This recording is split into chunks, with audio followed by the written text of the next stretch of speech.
Acara kita uh, ya live kan semua ya. Ya, selamat malam kepada seluruh penggemar Sang Debater dimanapun berada. Salam Sang Debater, berani bertanya, berani ditanya. Sebelum memulai acara ini, tak jemu-jemu selalu saya disclaimer bahwa ini adalah hanya siaran untuk perbandingan agama di lintas agama. Kenapa ini saya lakukan? Ya karena kawan-kawan Muslim juga banyak melakukan serangan terhadap orang-orang Kristen, maka saya sudah punya hak jawab ya. Dan ya saya harap kawan-kawan Muslim juga tidak baperan, karena kalau baperan itu nanti tidak esik ya. Apalagi sampai lapor-lapor polisi ketika kemarin saya berdebat dengan Indra Moshe mengenai surah 4 ayat 3 mengenai poligami. Dia langsung mau melaporkan saya ke polisi, itu sangat tidak elok ya. Kecuali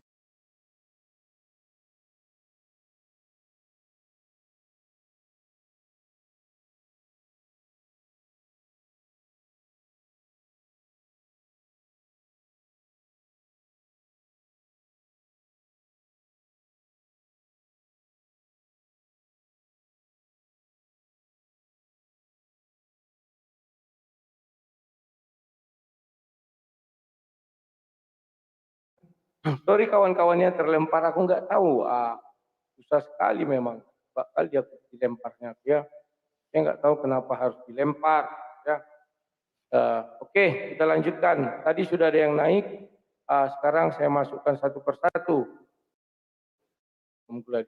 Oke, silakan kawan-kawan masuk yang mau berdiskusi dengan saya, silakan. Yang mau hanya cuap-cuap juga silakan, yang hanya mau mendengar juga silakan. Ya, sekali lagi saya disclaimer, ini adalah hanya untuk perbandingan atau perdebatan atau dialog lintas agama yang berdasar dan bukan hanya asumsi ya.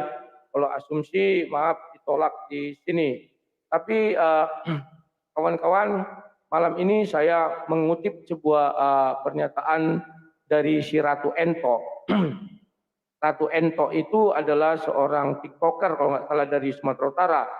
Menurut saya dia adalah seorang wanita, tapi banyak orang protes. Enggak bang, dia bukan wanita, tapi dulunya pria katanya. Ya itu urusan dia ya. Saya tidak menyangkut ke sana, tapi bagi saya ciri-ciri yang saya lihat di depan mata saya dia seorang wanita.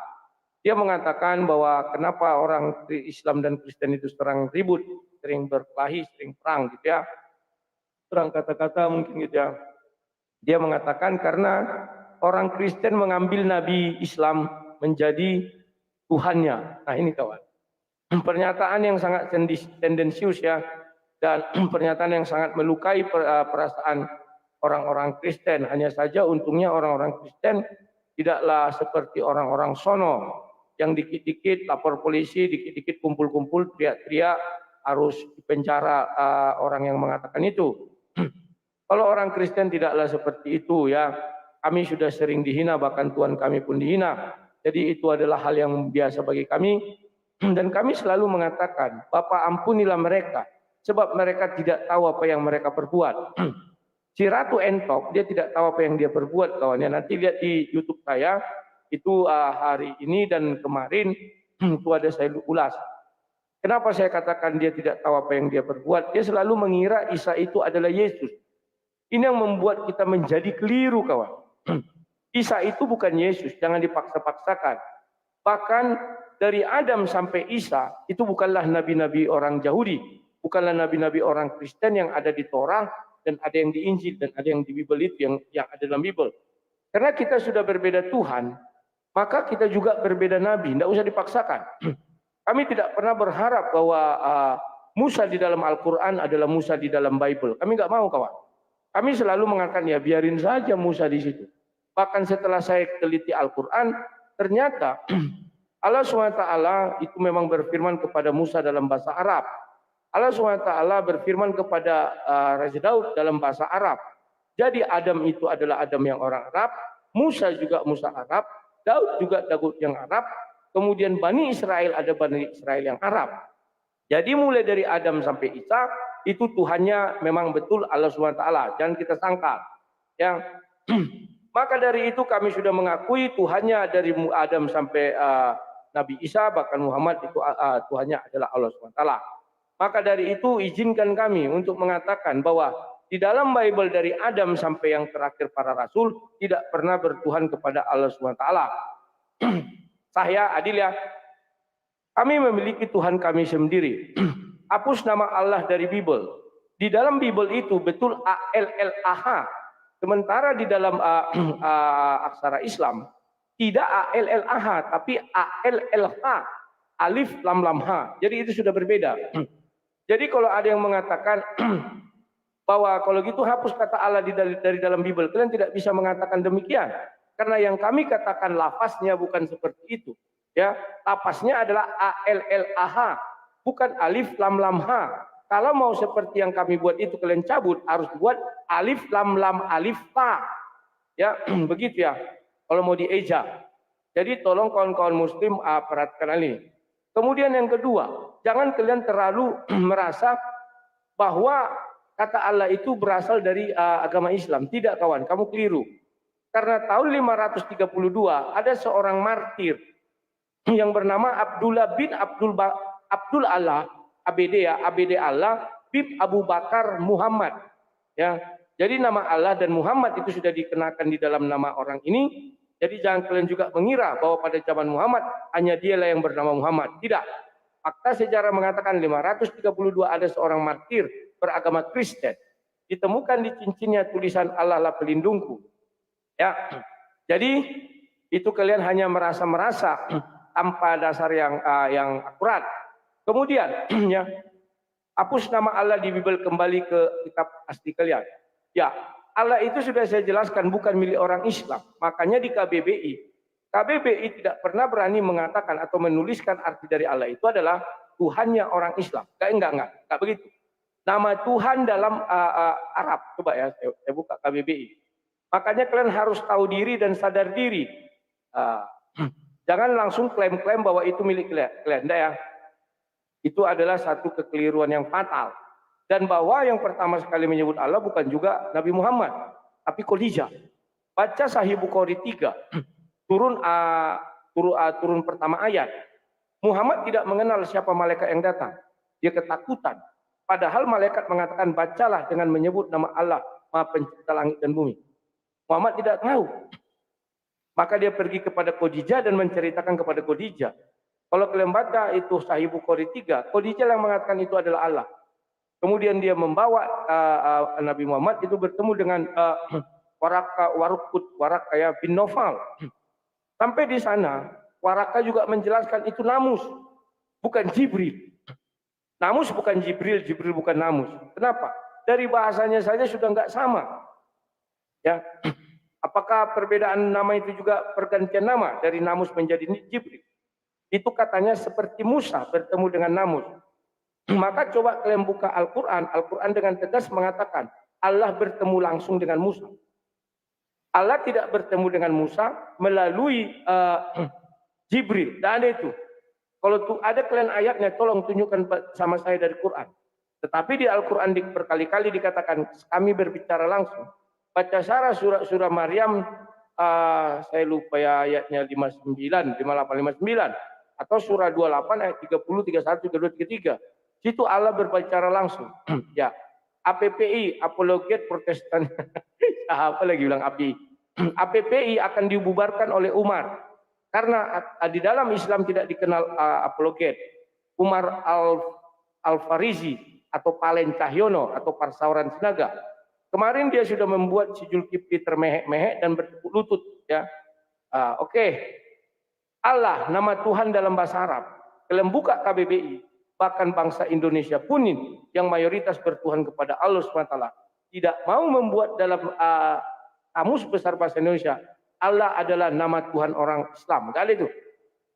Ya, kenapa tidak dibuat KBBI? Makanya kalian tahu diri dan sadar dirilah bahwa Allah itu bukanlah milik Islam pertama sekali, tapi kafir Quraisy sudah juga memanggil Allah, orang Kristen juga sudah memanggil Allah. Catatan sejarah tertua bukan milik Islam mengenai kata Allah. Catatan tertua itu ada di Najaf, ya. Ada seorang Habib Najaf itu adalah seorang Antioquia yang pergi ke Arab itu tahun berapa ya? Dan peninggalannya masih ada di kuburan-kuburan orang Syria, juga gereja Katolik yang ada di Syria itu. Jadi jangan kalian berharap nama Allah itu adalah milik kalian.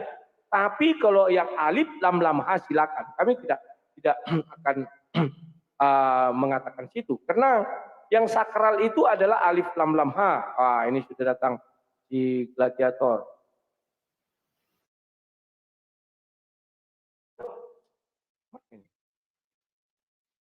Ya, sabar ya. John N70. Halo John, selamat malam. Apa yang mau disampaikan John? Pertama salam kenal dulu ya. Ya, begini, saya sebenarnya numpang promo sedikit. Saya ini juga apologet tadinya, saya di Bennett. Di Bennett permanen nih. Baru ini akun baru saya minta tolong supaya saya bisa live juga kawan-kawan yang lain ya. Di roomnya Sang Debaters ini di follow dikit lah gitu supaya saya bisa live juga ini. Kebetulan saya juga apologet juga gitu. Begitu Sang Debater yang saya pertama terima kasih sudah dinaikin gitu. Dan perlu diingat Pak, kalau Bapak berapologet nanti mempertahankan iman dan jangan tergelincir menyerang iman Muslim, apalagi dengan foto asli. Gunakanlah yang palsu-palsu aja. Iya. Itu aja, Pak, ya. Baru tadi jam 3 saya di Bennett permanen tuh. Oke. Itu kesalahannya fatal itu, Pak. Iya. Ya, terima kasih. Ya. Jadi kawan-kawan, Bapak itu di ban, biasalah. Mungkin dia kalau di TikTok ini kan sangat sensitif, dia mengucapkan sesuatu, maka yang terjadi ya seperti itu ya. Tapi kalau kalian mau berapologet, mau mempertahankan iman, siapa tahu tergelincir, lebih baik gunakan akun-akun palsu. Ya, silakan Ilham Gladiator. Selamat malam. Wah, kayaknya sinyalnya di sana kurang bagus ya. Mungkin lagi hujan. Ya, Ilham, semoga sinyalmu bagus. Wah, Ilham ini masih putar ke kiri yo. Nona manis, masih putar-putar silhamnya. Semoga Ilham diberkati oleh Tuhan yang dia sembah agar sinyalnya bisa bagus. Siapa tahu pulsanya sudah habis. Ya. Kalian bisa tolong dia. Tolong dia.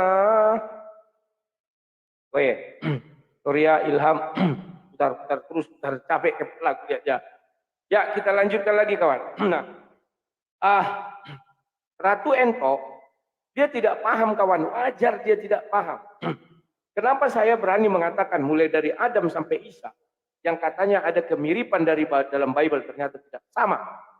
Saya sudah teliti tidak sama. Bahkan Bani Israel di dalam Bible itu tidak sama di dalam Al-Quran tidak sama dengan bangsa Israel yang ada dalam Bible.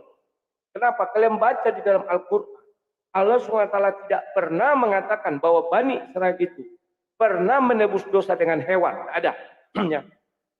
Di dalam Bible bahwa kelakuan Bani Israel atau bangsa Israel, aku bilang bukan Bani ya. Bangsa Israel dari dulu sampai sebelum bait suci itu dirobohkan. Mereka masih melakukan yang namanya penghapusan dosa, pengampunan dosa dengan penyembelihan hewan. Al-Quran tidak pernah menjelaskan hal itu kawannya. Nah, kemudian Bani Israel itu banyak dikutuki jadi kera. Saya nggak tahu apakah Bani Israel termasuk atau enggak ya. Tapi dibuat situ orang yang tidak melaksanakan sabat.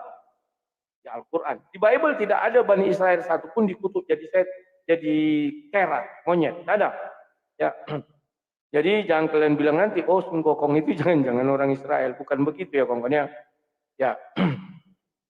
Nggak ada hubungan dan urusan antara Alkitab dengan Al-Quran. Betul, nggak ada hubungan. Setelah saya pelajari enggak kawan. Tapi yang lucunya, kenapa orang-orang pendebat Muslim selalu berambisi, selalu bercita-cita, selalu berupaya mengatakan bahwa Bible itu adalah kitab suci yang diturunkan oleh Allah SWT. Kalau itu mereka katakan, maka kita bisa mematahkan bahwa Musa tidak kenal alif lam lam ha kecuali Musa di dalam Quran. Musa di dalam Quran betul kenal dengan alif lam lam ha. Tapi Musa di dalam Bible yang kenal YHWH. Pahami dulu tuh kawan. Biar kalian jangan terjerumus. Biar kita jangan lagi berselisih paham. Ya biarkanlah kami beriman kepada mulai dari Adam sampai para rasul.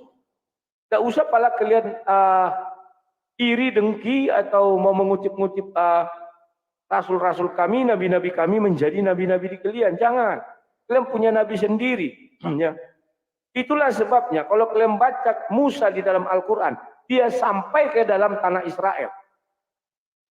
Dia sampai kawan. Baca saja surah 5 ayat 21.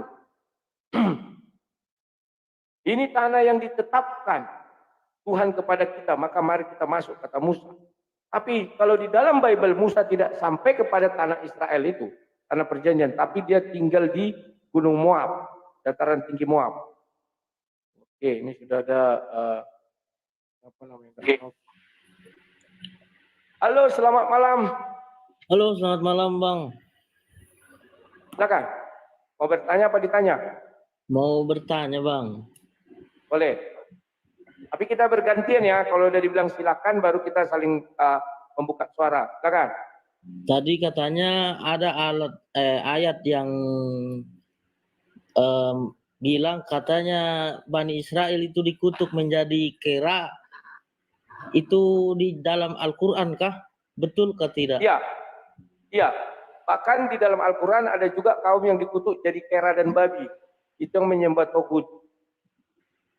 Nah itu bisa ketunjukkan ayatnya? Bisa, bentar. Ah, saya agak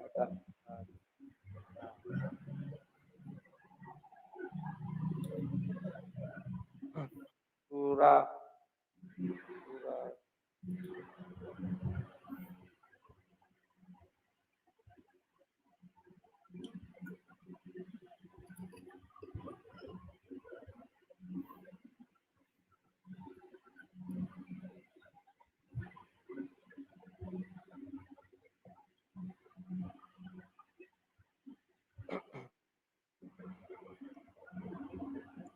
surah 5 ayat 60. Kubacakan bahasa Indonesianya. Katakanlah, apakah akan aku beritakan kepadamu tentang orang-orang yang lebih buruk pembalasannya dari orang-orang fasik? Itu di sisi Allah, yaitu orang-orang yang dikutuki dan dimurkai Allah. Di antara mereka ada yang dijadikan kera dan babi. Dan orang yang menyembah Togut, mereka itu lebih buruk tempatnya dan lebih tersesat jalan yang lurus. Itu yang mengenai kera dan babi. Sekarang yang kera. Ya.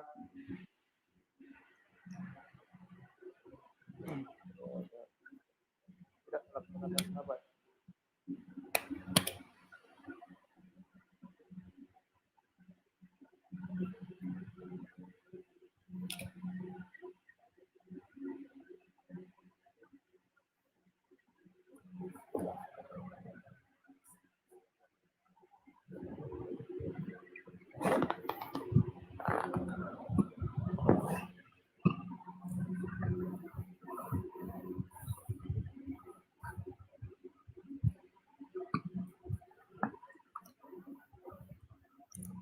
Ya itu dulu, sambil aku cari. Silakan, apa yang mau kau lanjutkan lagi?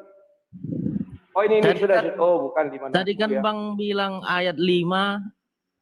Ayat 60. 5. Ayat 5. Surah 5 60. Surat 5 60. Biasanya yang saya tahu itu ada kan kalau Al-Quran biasanya itu kayak Al-Maidah, surah ini, surah itu, begitu toh? Ya. Jadi dia pakai surah Al-Maidah kah apa bagaimana? Oh, itu ya Al-Maidah, surah 5 itu kan memang Al-Maidah. Nah, sama surah 7. Surah 7 dikatakan ayat 166. Maka tatkala mereka bersikap sombong terhadap apa yang dilarang mereka mengerjakannya, tapi katakan kepada mereka, jadilah kamu kera yang hina. Ya, surah 7 166 juga ada. Berarti itu Al-Maidah Bang ya? Ya.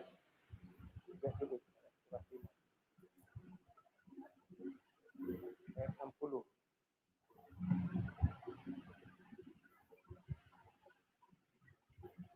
Ya, Al-Maidah.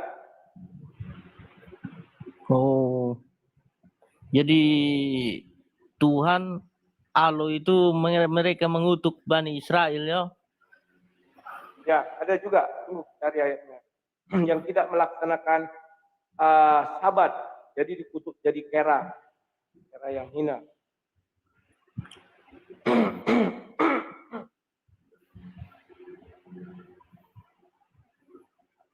Ya, silakan. Ada 2 ayat ku kasih sambil ku cari. Apa yang mau kau tanyakan lagi atau mau kau bantah? Ada satu lagi Bang, ini masalah Kristen Ortodoks ini dia sama dengan Katolik, dengan Kristen yang lain? Menurut Bapak gimana? Ya, mereka juga bagian dari Kristen ya. Jadi Kristen Ortodoks atau Katolik Ortodoks, Katolik Roma dan Kristen Protestan. Sama itu. Kecuali yang berbeda itu adalah saksi Yehova. Saksi Yehova itu memang dia tidak menuhankan Yesus. Silakan.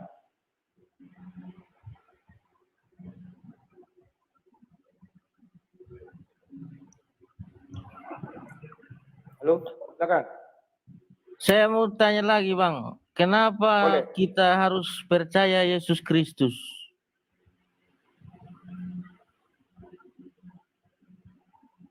Kenapa Sama juga? karena Yesus Kristus juga tercatat di dalam sejarah gantian kita.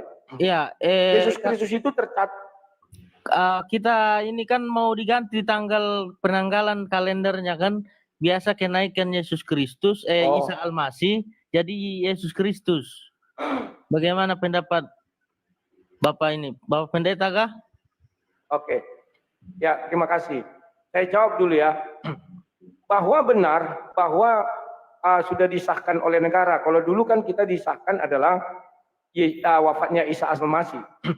Ternyata di dalam Kristen, Isa tidak dikenal. Maka selama 79 tahun Indonesia merdeka, selama 79 tahun juga Nabi Isa tersalib. Dan selama 79 tahun juga Nabi Isa wafat, selama 79 tahun juga Nabi Isa bangkit, dan selama 79 tahun juga Nabi Isa naik ke surga. Setelah dibaca-baca Al-Quran surah 4 ayat 157, ternyata Nabi Isa tidak pernah disalib. Yang disalib adalah yang diserupakan. Maka sudah sepantasnya pemerintah mengganti Isa dengan Yesus. Artinya capek Nabi Isa selama 79 tahun disalib terus. Ganti-gantian, turun naik. Sekarang tahun depan mudah-mudahan yang disalib Yesus. Itu baru pada posisi yang benar. Silakan. Oh, berarti selama ini ada kontroversi antara Islam dan Kristen, makanya diganti. Begitu toh?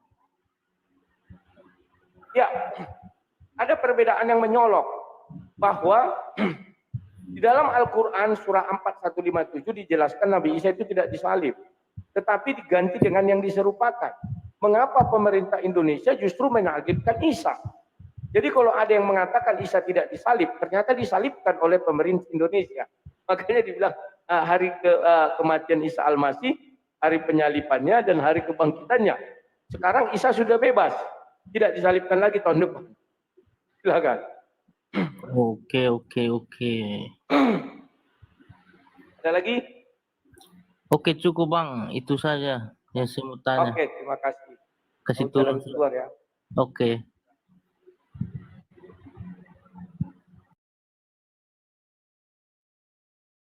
Indra. Halo Indra, selamat malam. Ya, halo, shalom. Selamat malam. Halo, silakan. Ya, saya ingin ada pertanyaan mengenai iman kekristenan saya saat ini, Pak. Silakan. Yang pertama itu yang saya mau tanyakan itu mengenai makanan yang mengandung darah itu seperti apa pemahaman Bapak?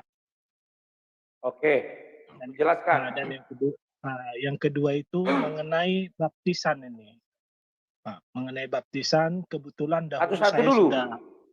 Oh iya, oke, silakan. Ya, makanan yang mengandung darah itu dikatakan di darah itu adalah nyawa. Artinya kita tidak bisa memakan makanan yang hidup-hidup. Contoh, ada orang yang memakan ikan hidup-hidup ditelan. Bahkan ada orang memakan anak tikus juga hidup-hidup. Itu nggak bisa. Jadi darahnya harus ditumpahkan, harus dihilangkan dulu nyawanya. Maka disembelihlah dia dan darahnya ditiriskan. Zaman dahulu darah itu digunakan sebagai penebusan dosa. Makanya tidak bisa dimakan. Tetapi ingat, Raja Daud minum darah kambing. Nah, kalau dimakan tidak bisa. Mengapa diminum bisa? Sama-sama masuk dari mulut. Karena konteksnya.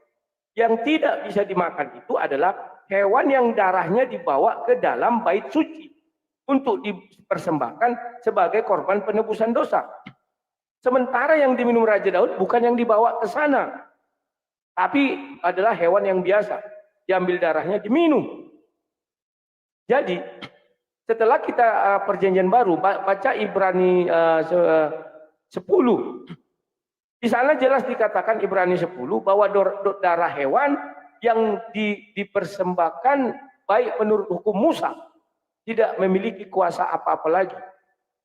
Karena itu sudah diganti oleh darah domba Allah yakni Yesus Kristus satu kali untuk seumur hidup. Jadi darah hewan tidak ada pengaruhnya lagi bagi manusia. Mau dia diocop, mau dia dikil-kil, digigit, hil-hil, ya, tidak ada pengaruh.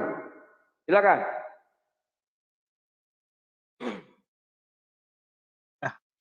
Atas jawabannya, Pak. Yang kedua yang perlu saya tanyakan ini mengenai baptisan, Pak. Kebetulan dari kecil saya sudah dibaptis kecil atau baptis percik.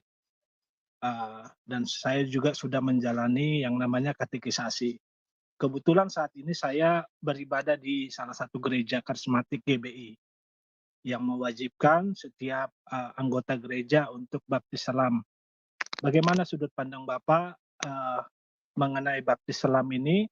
Apakah saya bersalah atau berdosa, Pak, jika saya melakukan 2 kali pembaptisan? Mohon penjelasannya. Terima kasih. Oke, terima kasih. Mengenai baptis, Bapak sama dengan saya juga dibaptis dulu di HKBP waktu kecil. Itu adalah namanya baptis menjadi murid Yesus. Sesuai dengan Matius 28 ayat 19. Pergilah, jadikan seluruh bangsa muridku, baptislah di dalam nama Anak, Bapa dan Roh Kudus. Ya, dalam nama Bapa, Anak dan Roh Kudus. Jadi, kenapa kita harus kecil dibawa kepada Yesus? Karena Yesus sendiri yang mengatakan, biarkan anak-anak ini datang kepadaku, jangan halang-halangi. Karena mereka yang punya kerajaan sorga. Maaf ya, suara saya agak ngau gara-gara flu. Ya, saya pun tertular jadi agak demam. Ya, jadi kalian tutup hidung, nanti menular ya dari mikrofon ini menular sama kalian. Oke, lanjutkan. Maka waktu kita kecil dibaptis itu sah-sah. Baptis apa? Baptis menjadi murid Yesus. Makanya sering saya kritisi gereja-gereja yang menolak waktu kecil dibaptis. Itu adalah oknum-oknumnya. Maksud saya gereja yang menolak waktu kecil dibaptis ya. Bukan oknumnya, tapi gerejanya saya bilang. Organisasi gereja paling oleh sedunia yang pernah saya lihat. Itu adalah orang-orang ontoloyo. Ya, yang tidak mengerti apa makna baptis. Kita dari kecil harus sudah dibaptis untuk menjadi murid Yesus. Loh, tapi Yesus kan dibawa ke bait Allah untuk diserahkan. Betul, dia diserahkan karena dia adalah orang Yahudi. Kalau memang kau mengatakan penyerahan, harus kau barengi dengan apa? Sunat. Sanggup nggak kita? Enggak. Karena sunat itu adalah milik Yahudi, bukan milik orang Indonesia seperti kita, apalagi orang Batak seperti saya. Kemudian kita dikenakan apa? Matius 28 ayat 19. Tuh, bayi kan belum bisa diajari. Justru dari kandungan katanya. Sejak dari kandungan Tuhan sudah memberkati Yohanes. Kita aja nggak paham. Ketika ibu bernyanyikan lagu rohani, ketika ibu membaca kitab suci, anaknya juga terpengaruh karena berhubungan uterusnya masih menyatu dengan anak ibunya. Maka ketika ibu sedih berpengaruh kepada anak, maka ketika ibu gembira berpengaruh kepada anak. Ini banyak orang nggak paham. Yang Alkitab mengatakan sejak dalam kandungan. Nah, kemudian bagaimana ketika kita sudah besar? Kita ada namanya naik sidi. Naik sidi itu adalah kita belajar dan kita ditahbiskan menjadi orang yang sudah paham atau sudah mengenal daripada firman Tuhan itu. Saya melihat naik sidi ini bukanlah baptis pertobatan. Kenapa bukan saya katakan baptis pertobatan? Karena saya sudah pernah sidi. Saya tidak mengaku dosa di situ. Tapi saya langsung lulus dari pembelajaran, baru saya langsung disidikan. Ya, maka dari itu kita butuh namanya satu lagi baptis, baptis apa? Baptis pertobatan, baptis Yohanes. Perlu kalian ketahui, kalau kita bicara pahit-pahit, baptis Yohanes tidak mengatakan, aku membaptis engkau dalam nama Bapa, Anak, dan Roh Kudus. Tidak. Siapa yang membilang itu dia adalah orang ego dan dia adalah orang nol. Ya, hati-hatilah kalian. Saya bertanggung jawab mengatakan itu.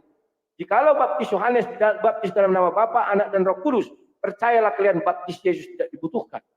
Karena Yohanes waktu itu tidak berkata dalam nama Bapa, Anak, dan Roh Kudus. Apa buktinya? Baca Kisah Para Rasul. Dengan baptis apa? Ayat 8. Dengan dalam baptis apa kamu dibaptis? Mereka mengatakan dalam baptis Yohanes. Oh, tidak dikatakan tidak sah. Dia bilang itu adalah baptis air atau baptis pertobatan. Kamu belum dibaptis dalam Roh Kudus, maka mereka dibaptis lagi dalam nama Bapa, Anak, dan Roh Kudus. Jadi beda ya baptis Yohanes dengan baptis Yesus. Kalau kita dibaptis dalam nama Bapa, Anak, dan Roh Kudus, itu khusus kepada untuk menjadi murid Yesus. Kalau untuk baptis pertobatan, kenakanlah baptisnya Yohanes. Ya, pahami dulu baik-baik kawan. Nah, baptis Yohanes, Matius 3 ayat 11 mengatakan, aku membaptis kamu dengan air sebagai simbol. Ingat, air itu sebagai simbol. Simbol itu adalah apa? Lambang. Bahwa dia mengalir dari hulu ke hilir. Artinya apa? Dia tidak akan pernah kembali lagi ke hulu.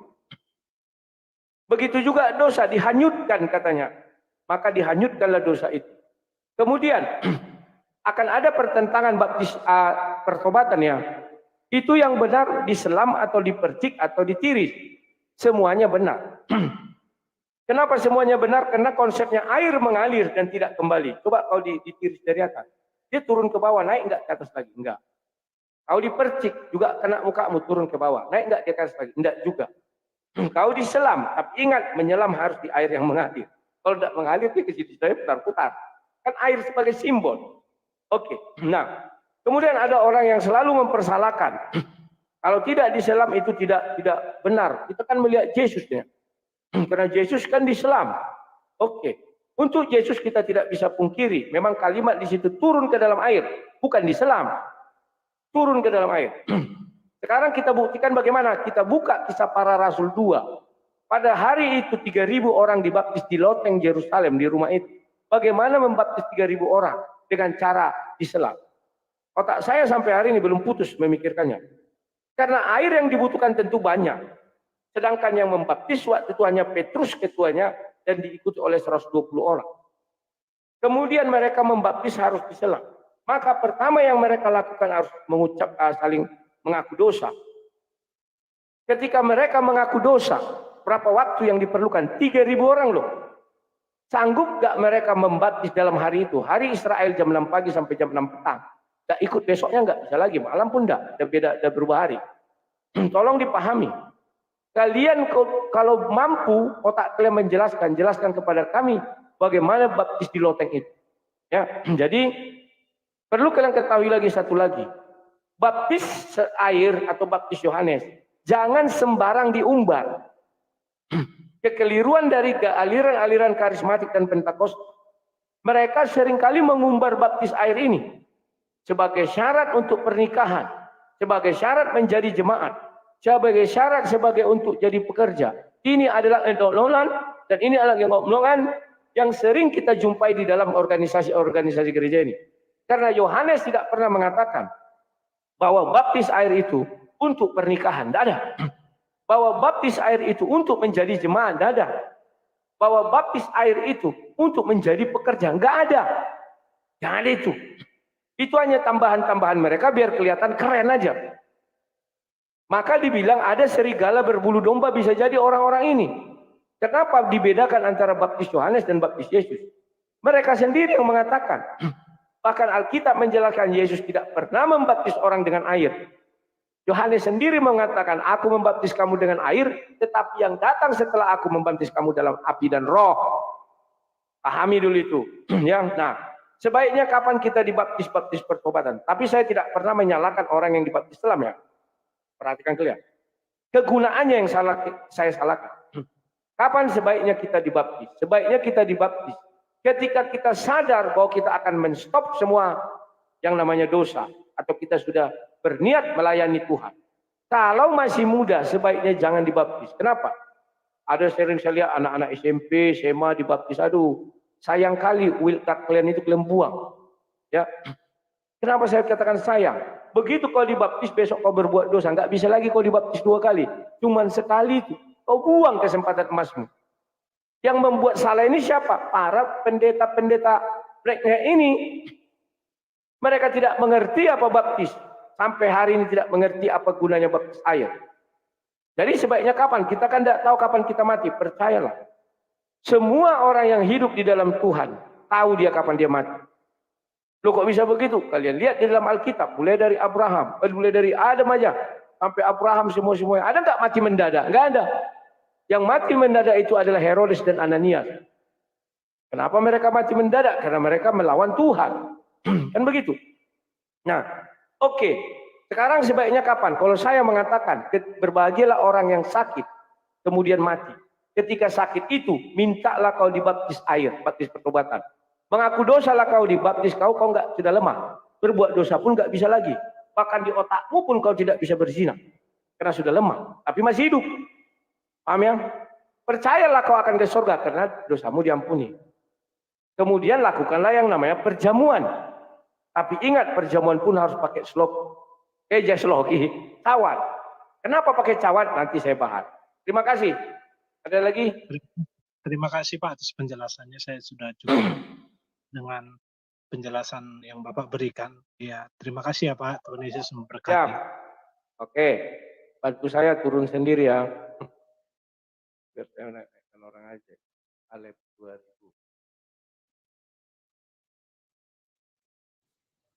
Ya, Alep, selamat malam, silakan. Shalom Pak Rudi. Halo. Pak Rudi, saya ingin tanya di Matius 16 ayat 28, saya bingung siapakah orang yang disebutkan di situ, apakah Simon Petrus atau Yohanes Pak Rudi? Matius berapa? 16. Ya, 16 yang tidak 28. mati itu ya. Iya. Siapakah orangnya itu? Matius 16 ayat 28. Oke, bacakan. Aku berkata kepadamu, sesungguhnya di antara orang-orang yang hadir di sini ada yang tidak akan mati sebelum mereka melihat Anak Manusia datang sebagai Raja dalam kerajaannya. Hanya satu orang yang melihat Yesus datang sebagai manusia dalam kerajaannya. Siapa itu? Kalau kita bicara Petrus, kita bicara tentang si Paulus, Rasul Paulus. Di Kisah Para Rasul 9 dia betul bertemu Yesus, tetapi Yesus tidak datang sebagai Raja dalam kerajaannya. Bukan. Buka semua Alkitab. Hanya satu orang yang menuliskan Yesus datang sebagai Raja. Siapa? Yohanes Wahyu. Bukan Yohanes Pembaptis, Yohanes Wahyu ya. Maka kalau kita lihat kitab Wahyu, dia selalu menuliskan di situ Yesus duduk di tahta, artinya kerajaan. Yesus datang dalam kemuliaannya, tahtanya turun. Dia menghakimi orang yang hidup dan mati. Yohanes lah yang dimaksud. Terima kasih. Silakan. Terima kasih Pak Rudi. Itu aja, langsung saya minta turun Pak Rudi. Ya, terima kasih. Turunkan aja Pak Rudi. Tidak bisa turun sendiri. Oke, keturunkan ya. Sekarang Ilham. Mudah-mudahan sudah bagus sinyalnya. Ham, selamat malam, silakan.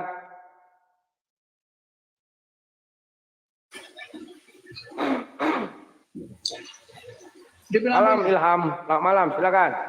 Ya, tadi saya sudah coba masuk tapi kayaknya ada gangguan. Ya, sinyal. Karena saya pakai bendera sial ini tadi apa? PL semangka. Gitu. Oh iya ini ngomong-ngomong gini ada statement dari sesama apologet Kristen namanya Elia. Rudi mau bertanggung jawab atau lepas tangan atas pernyataan dia bahwa tutup sejarah, itu tutup kitab, kita lihat sejarah.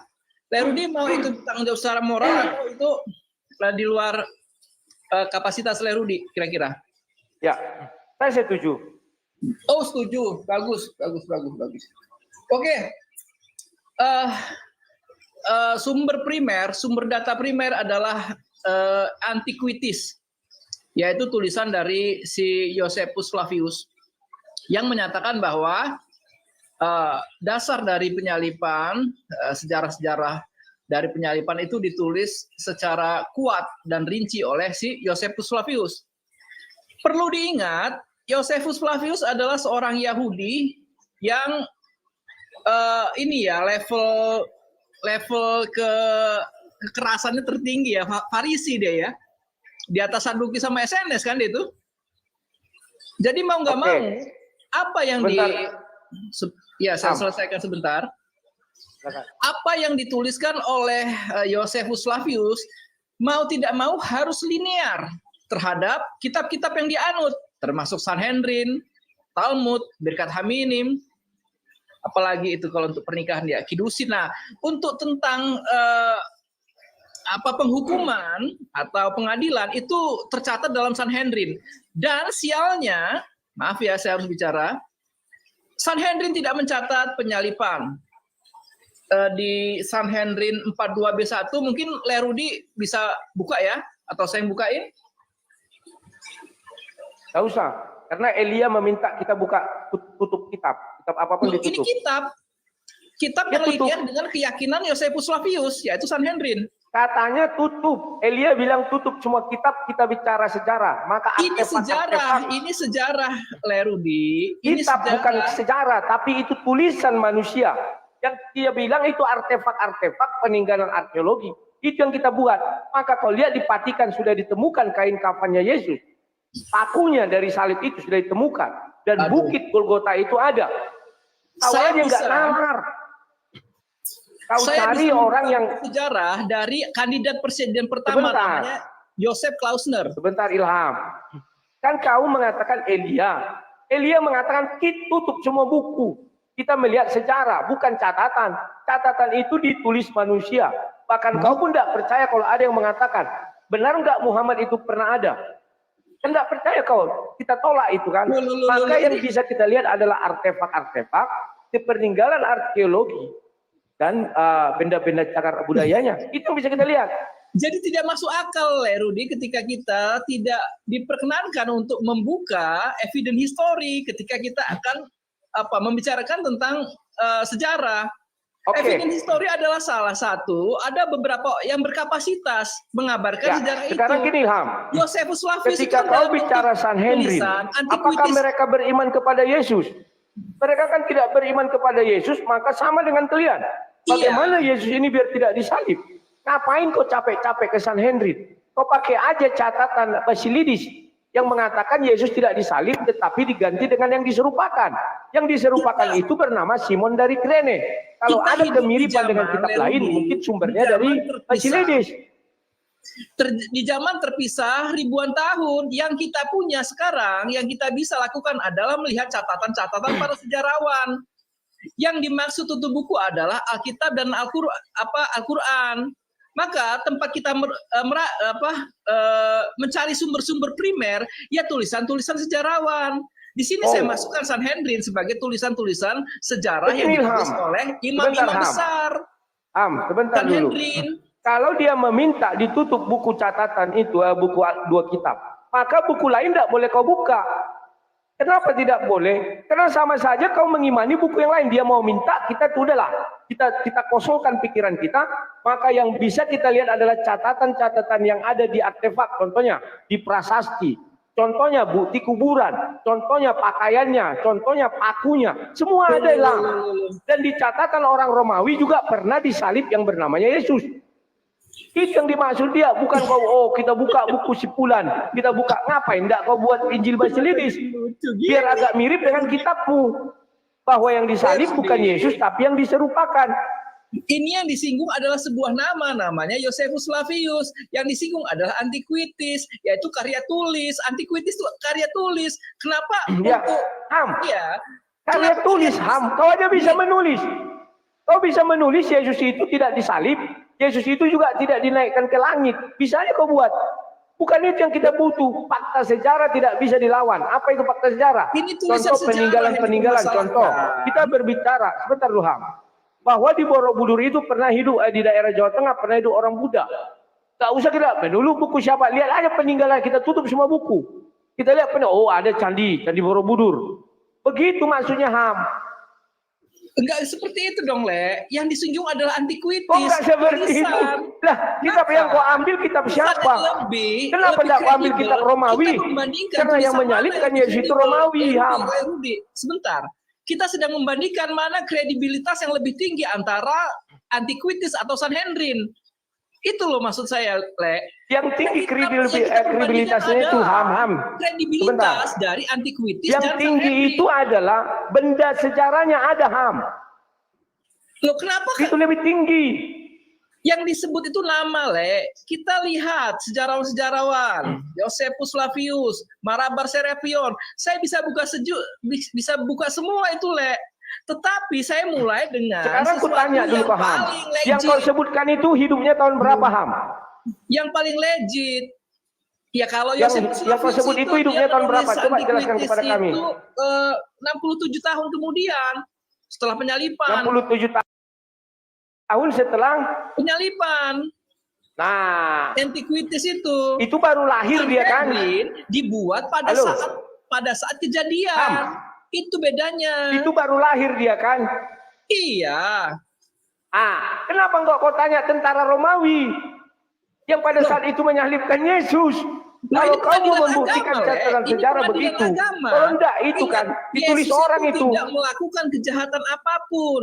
Dia tidak melakukan kejahatan. Memang betul. Dia hanya, kesalahan dia mengaku Mesias yang tidak diterima oleh orang-orang Yahudi. Maka pengadilannya adalah pengadilan kalau kau Sanhedrin. berpikir normal, Ham, sebentar Ham. Kalau kau berpikir normal, bagi orang Yahudi nggak bisa seseorang mengaku Mesias. Maka hukumnya adalah dia harus disalib. Baca aja perjanjian lama. Loh, Makanya aku bilang, kau tutup semua buku Ham. Benar, Ham. Rudi, Kau tutup semua buku. Kau lihat artefak-artefak sejarahnya itu lebih Yahudi. Artefak sejarah, artefak tidak bisa berbicara. Yang berbicara itu adalah tulisan, Le. Siapa bilang artefak nggak bisa berbicara, Ham? Kita yang berbicara di luar Sekarang kitab bisa suci, nggak kau maksudnya buka buku itu Injil tahun dan berapa Al-Quran. ditulis? Karena Buku itu tahun berapa ditulis? Coba aku tanya Bentar, kau. Randy. Karena yang menjadi permasalahan adalah perkataan asumsi teologis. Jadi Al-Quran dianggap asumsi.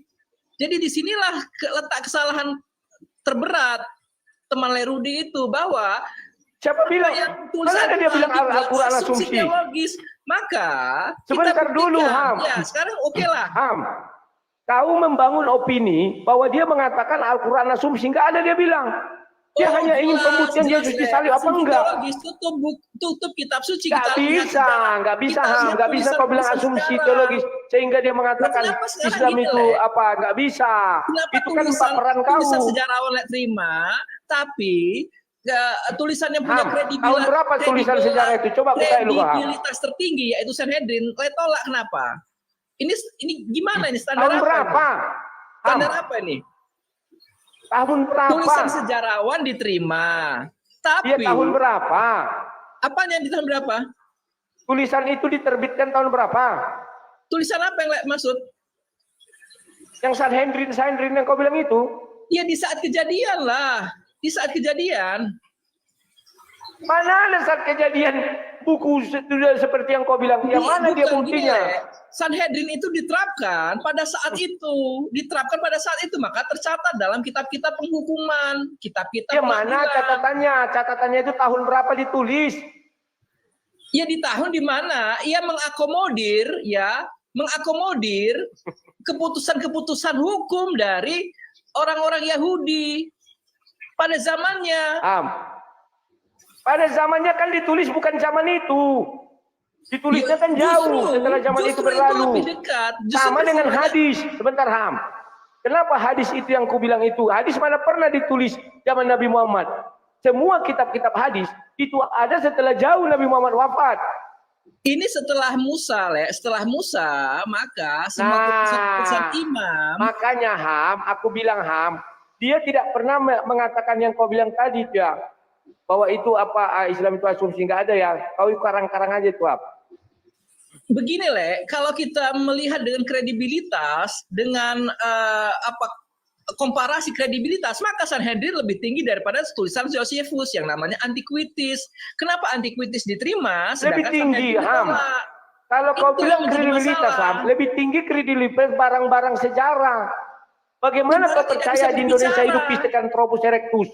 Pasti lebih tinggi kredibilitas dari penemuan rangkanya daripada hanya catatan-catatan tidak jelas. Iya, Siapa mencatat kerangka itu Pithecanthropus kan erectus?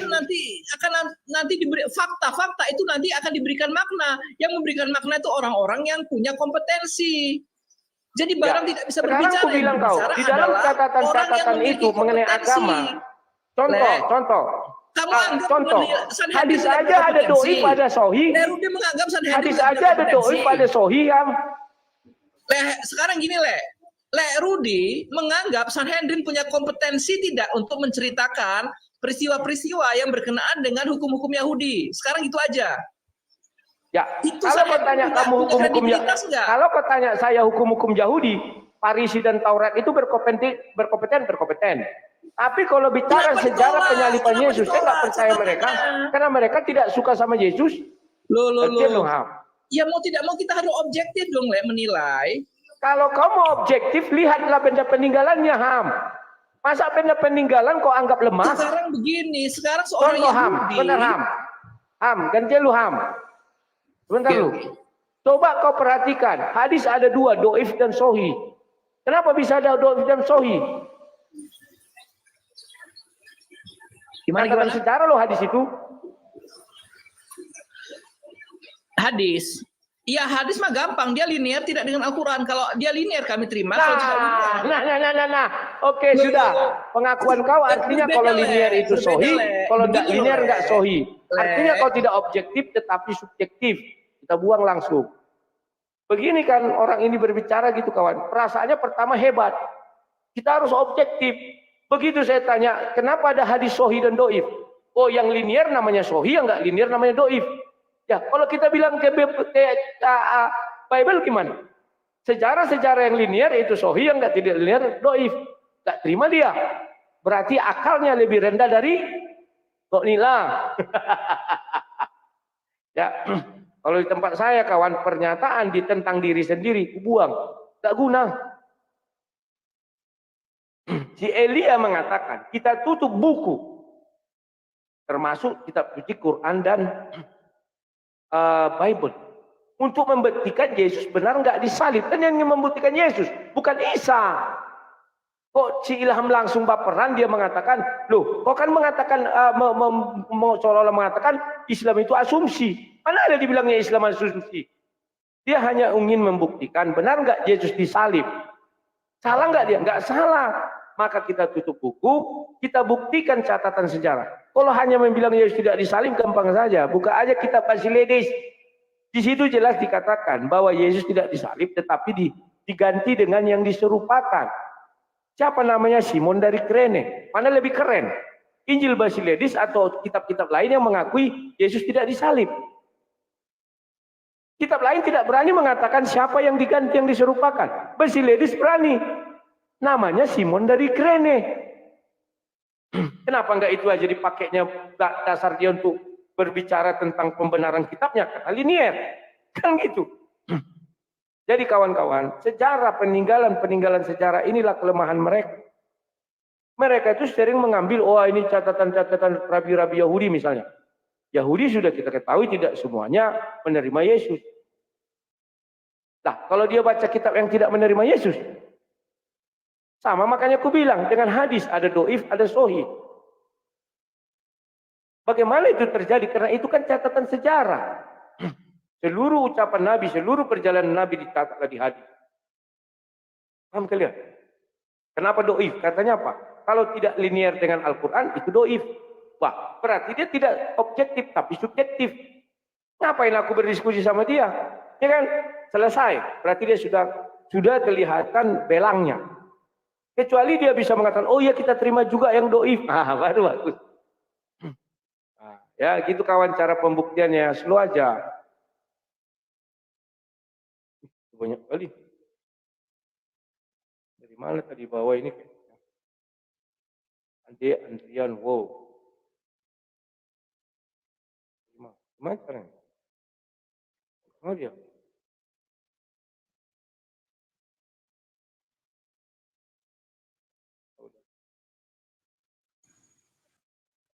Halo, selamat malam. Halo Bang, selamat malam. Kita tunggu Halo, Bang. tadi, orang Silakan. tadi itu Saya mau sudah, sampaikan, dengarkan. ya, shalom Bang. Begini Bang, saya Yo. tidak mau membahas yang itu tadi. Saya tidak mau membahas yang itu tadi, sudah tidak, apa ya, sudah menyimpang dia itu. Begini Bang, kalau saya itu, saya buka, mau mengakses ya, di kitab sebelah itu katanya kan sempurna.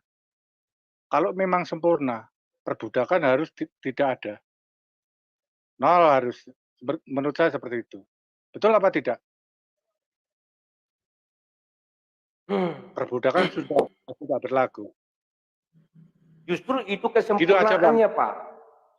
Perbudakan harus ada. Karena itulah kesempurnaannya bahwa memang mereka pernah membudak manusia.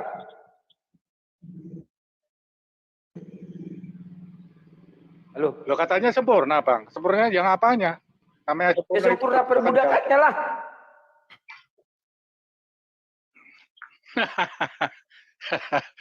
Itu tadi masalah fakta artefak itu sudah detail lah.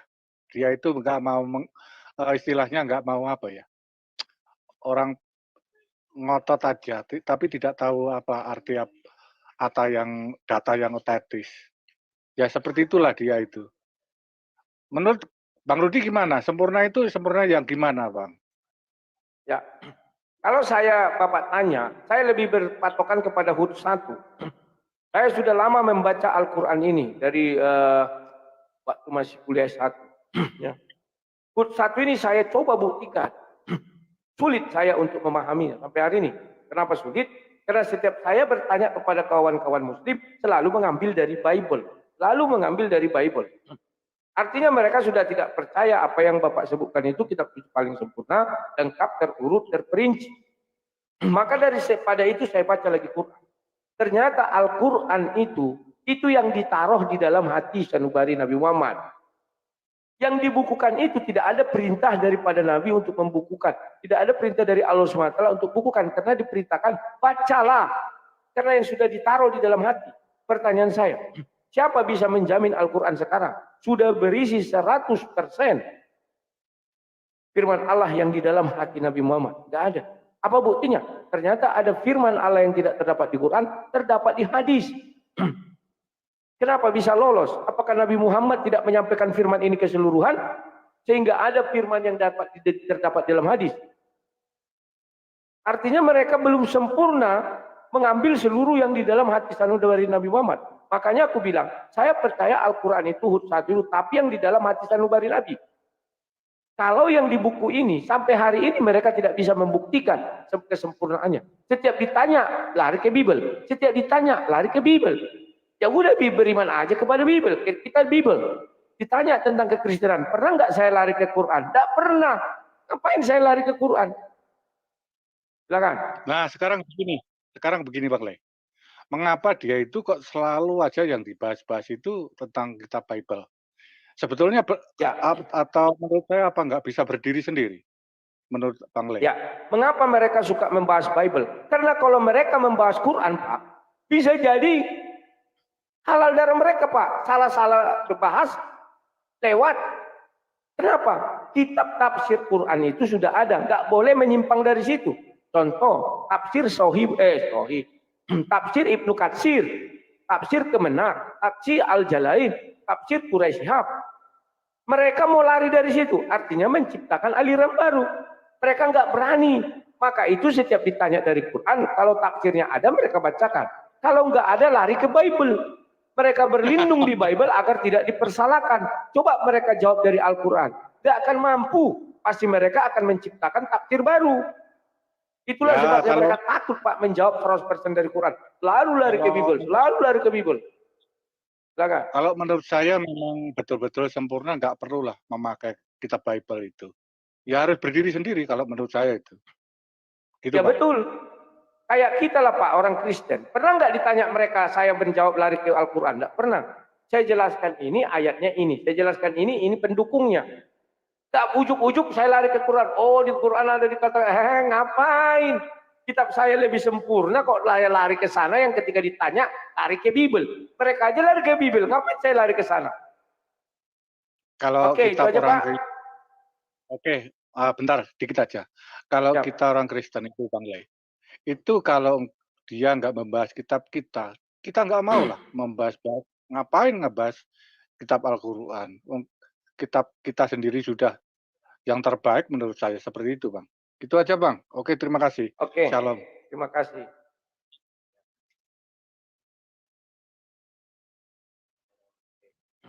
Kalau saya kalian tanya, kenapa saya pernah sering membahas Al-Quran juga? Karena saya ingin meluruskan hujat mereka terhadap Bible. Dan mereka kan sebelum bicara Bible kan bicara Quran dulu, kan lucu. Bicara Quran lari ke Bible, bicara Quran lari ke Bible. Contohnya Ratu Ento ketika mengatakan yang dari Medan itu ya, yang perempuan yang besar kali apanya itu, semongkonya. Dia bilang apa kawan? Kenapa Islam dan Kristen itu selalu ribut, selalu kelahi, selalu perang? Karena katanya orang Kristen mengambil Nabi Islam menjadi Tuhannya ya. Kan kurang ajar sekali kau. Aku bilang najis terhalala kau bilang.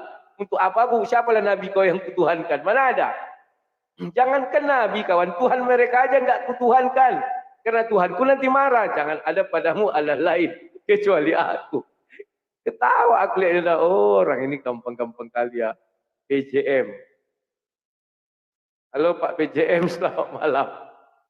Yang di live chat tolong tenang ya, jangan marah-marah lah. Selalu lah. Nabi Idris Bang, apa Nabi Idris juga ngerti aku.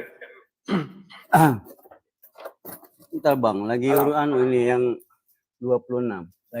Lagi dikasih orang belanja nih. Selamat malam Bang. Malam, silakan.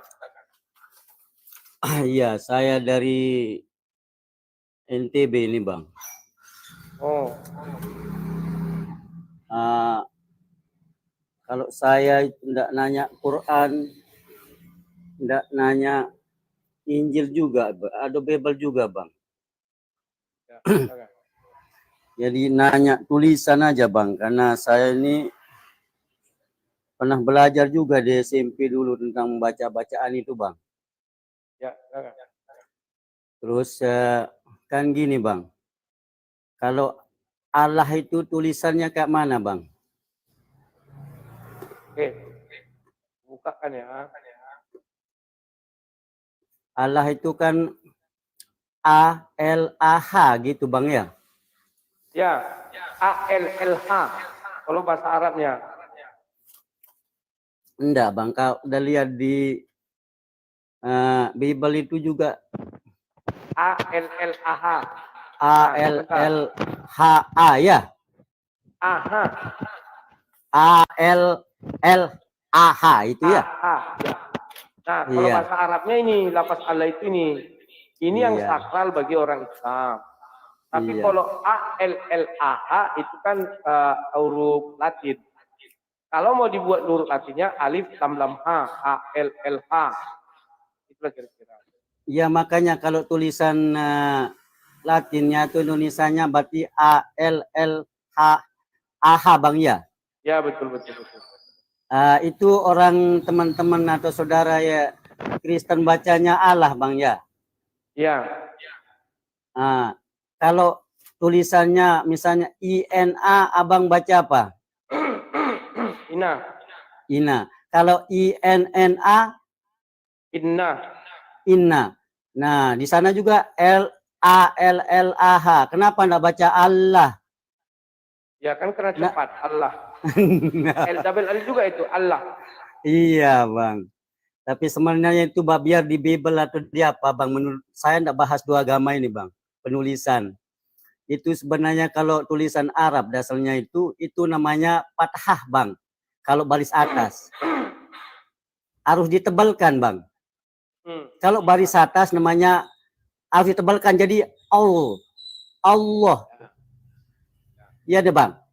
Itu kita enggak bisa agama ini, itu bahasa Arab itu kan termasuk ya di Israel juga gitu kalau bahasa Arabnya. Allah bacanya Bang. Bahasa Indonesia yang di KBBI. Iya, tapi kan bahasa Indonesia juga berlaku juga double L. Double huruf itu pasti dipanjangkan, misalnya ADDIN jadi adin. Gitu lah. Nah, ini kita mengacu kepada secara ilmiah Bang. Secara ilmiah huruf. Iya, secara ilmiah Bang.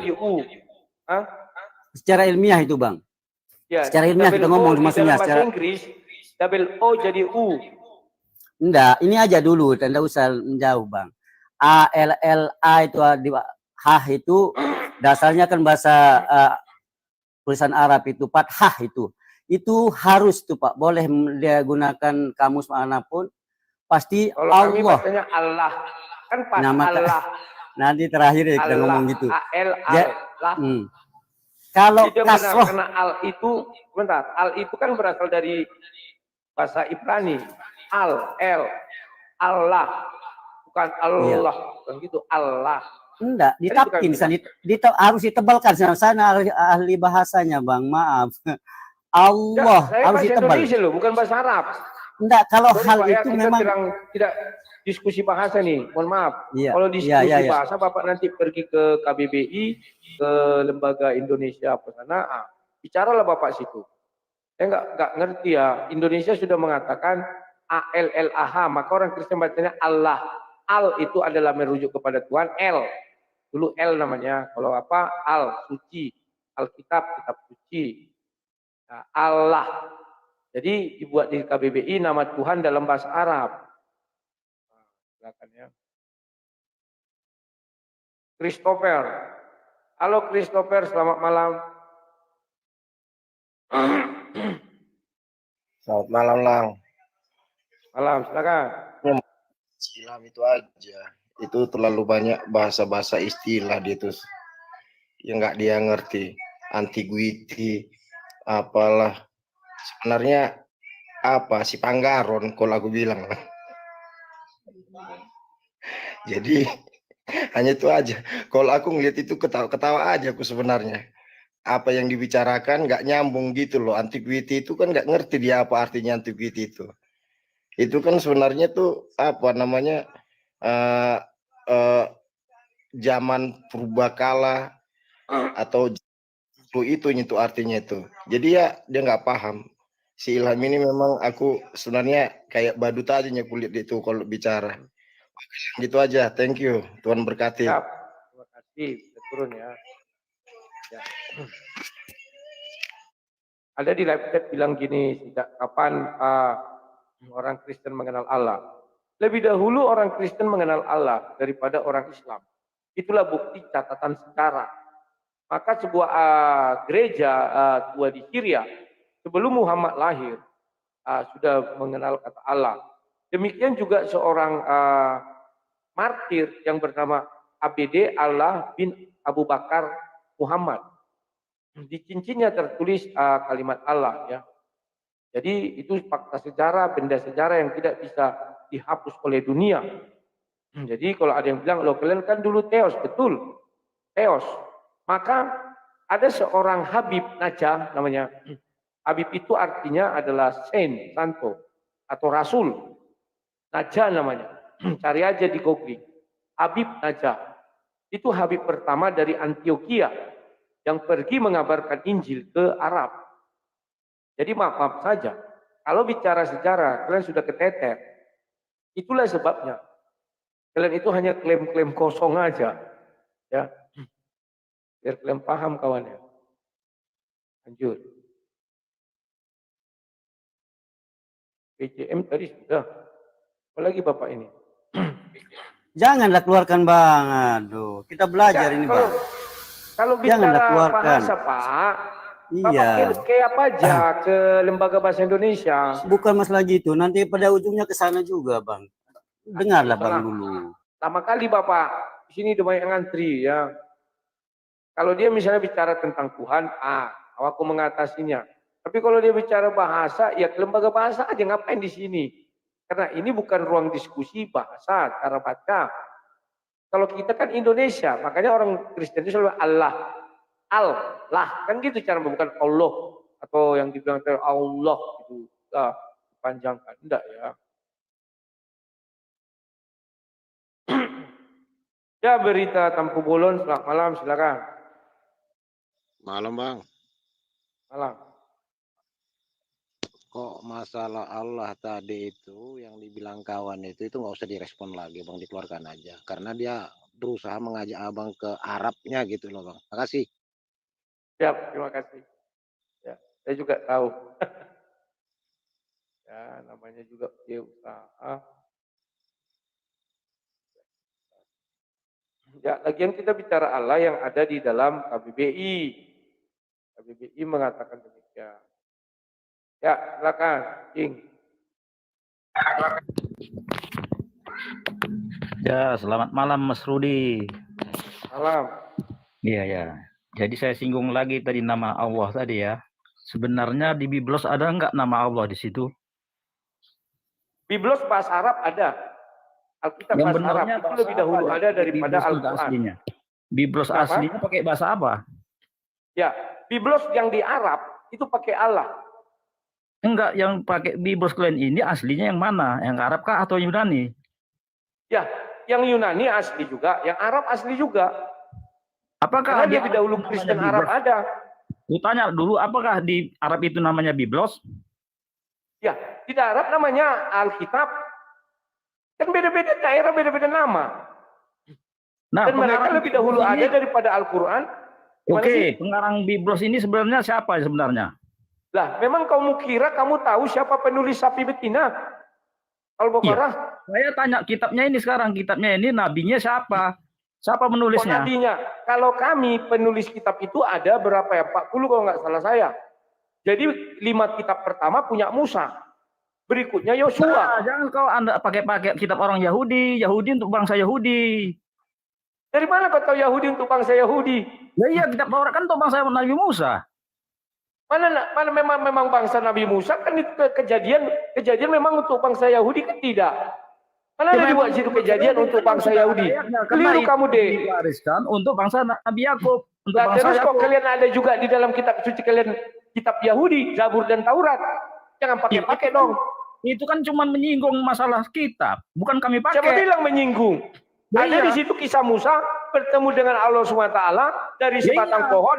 Dia mengaku aku adalah Allah pencipta langit dan bumi. Ada situ Ya, kisah iya. Yusuf, kisah Dan- Ibrahim. Ngarang. Jadi kami Kok tidak lawak-lawak deh. tidak memakai cerita-cerita apa yang di Taurat. Kenapa? Memang ada larangan. Mana ada di situ? Coba carikan saya satu ayat di Alkitab yang mengatakan dilarang memakai kitab ini di dalam kitab Taurat yang 5 itu. Coba carikan saya. Coba buktikan dulu jati diri kitab sebenarnya. Nah, Sudah saya sekarang buktikan. Saya tanya dulu. Kitab Biblos kami itu bahasa. mulai dari Kejadian sampai Wahyu. Dan di dalam orang Arab juga kitabnya ada. Kitab jati diri Biblos itu bahasa apa sebenarnya? Ya, kalau kau bilang bahasanya Ibrani, mereka bicara waktu itu Ibrani, tapi dituliskan dalam bahasa Yunani dan Oke, diterjemahkan kalau ke dalam bahasa Ibrani, Arab. Nah, kalau memang pakai bahasa Ibrani, Yesus itu namanya dari siapa? Yesus namanya dari malaikat lah. Loh, Mana sih? apakah di Ibrani ada nama Yesus? Kenapa tidak ada? Alkitab kami mengatakan, ya malaikat datang beri dia nama Yesus. Kan kalau di Ibrani ada namanya Yesus, Ya, Y-U-S. memang apa yang salah? Memang Ibrahim itu dari mana? Mana ada Nabi Yahudi bernama Ibrahim? Abraham ada. Bro, Gimana sih kau nih? Sejak kapan Abraham dibaptis di mualafkan jadi Ibrahim? Nama saja Itu kan nama bisa. kalian gini ya, Ibrahim itu Kok inilah. kalau bangsa Sekarang Arab, aku tanya kau, dari mana Abraham bisa jadi Ibrahim? Tanya dulu kau. ya memang bisa. Kenapa di situ ada bahasa Aram? Iya, Nah, bahasa Arab kan bukan jadi Arab. begini, Abraham bahasa kok ganti Arab. Ibrahim? Coba, Dari bahasa mana Arab Abraham diganti namanya jadi Ibrahim? Bahasa Nggak Arab terima. satu rumpun. Seperti apa? Meskipun Ani. satu rumpun tidak terima. Contoh, Jadi, nama orang Melayu kita ganti dengan kalau nama bisa Indonesia, bisa bahasa nggak? Yunani, Jadi ada nama nggak Batak. Kan dalam satu rumpun bahasa Malaysia, Melayu dengan Batak. Bahasa Aram sama bahasa Ibrani satu rumpun mereka.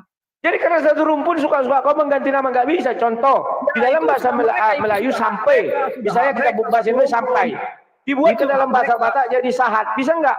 Nggak bisa, orangnya udah berbeda. Jangan dicoba dirubah-rubah nama Oke. orang. Ya, dia ini keliru kawan memaknai. Dia kira orang Arab itu lebih dahulu ada. Kasihan orang ini nggak tahu sejarah kawan. Ya, jadi mereka ini nggak paham. Makanya sampai hari ini mereka stres. Setelah kita buktikan kebenaran bahwa lebih dahulu Kristen Arab ada daripada Islam Arab. Jauh lagi kawan. Islam Arab kan tahun 610 ada. Sebelum itu apakah ada Islam Arab? Nggak ada. Oh, tapi namanya kan Abdullah, nama ayahnya dari Nabi Muhammad. Lebih tua lagi dari situ ada nama Abdullah. Siapa? Abdullah Allah bin Abu Bakar Muhammad. Itu orang Kristen.